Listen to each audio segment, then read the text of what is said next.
দেখেন আমাদের রাষ্ট্র উপদেষ্টা কি বলে, আপনারা শুনেন, তারপরে আমি বলতেছি। এমন কোথায় আছে, এই জন্য দেশেও থাকতে পারে বাইরেও থাকতে পারে, বাট আমরা একজাক্ট লোকেশন যদি জানতে পারতাম তো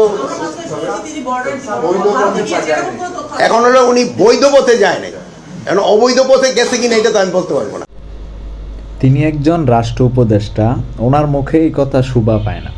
কারণ উনি বললেন যে হাদির হত্যাকারী দেশে নাকি বাইরে চলে গেছে, আমি বলতে পারবো না। কেন রে ভাই?